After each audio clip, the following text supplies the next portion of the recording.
আপনারা দেখছেন নিউজ বাংলা প্রতিদিন। আমি গীতা। দেখে নেব আজকের হেডলাইন্স।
আপনারা কি কর্মসূচি নিয়েছেন সরস্বতী পুজো?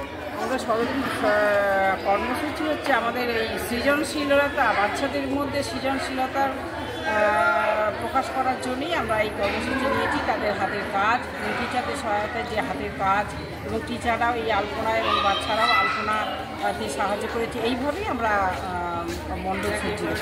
আচ্ছা, আর আপনাদের তো প্রাক শতবর্ষ, হ্যাঁ, সে ব্যাপারে আপনি কি বলতে চান? আমাদের প্রাক শতবর্ষ, আমাদের 1926 সালে আমাদের বিদ্যালয় প্রতিষ্ঠিত হয়েছিল। তখন আমাদের 1 থেকে 5 পর্যন্ত আমাদের বিদ্যালয় ছিল সেই সময়। তো সেই কারণে এইবারই হচ্ছে প্রাক শতবর্ষের মুহূর্তে আমরা এই সময়টা আমরা পেয়েছি। কারণ প্রত্যেক বছর একবার প্রাথমিক বিভাগ, একবার মাধ্যমিক বিভাগ এই পুজোটা করে। কিন্তু এইবারে আমরা খুব সৌভাগ্যবতী যে আমাদের আমাদের এই সরস্বতী পুজোটা পড়েছে প্রাক শতবর্ষের তাই আমরা চেষ্টা করেছি যে বাচ্চাদের মধ্যে যাতে সৃজনশীলতাটা প্রকাশ পায়, এবং সেই জন্য তারা তার সৃজনশীল মনোভাব নিয়ে বিদ্যালয়ে মণ্ডপ সাজিয়েছে। এবং এখানে আমরা সবাই অংশগ্রহণ করেছি, টিচার, স্টুডেন্ট এবং গার্জেন সবাই, মানে অভিভাবকরাও আসছেন, এখানে যোগদান করেছে। সবাই মিলে আমরা সুন্দর একটা আয়োজন করেছি। এইভাবেই আমাদের। আপনার নামটা? আমার নাম জ্যোৎস্না কোল।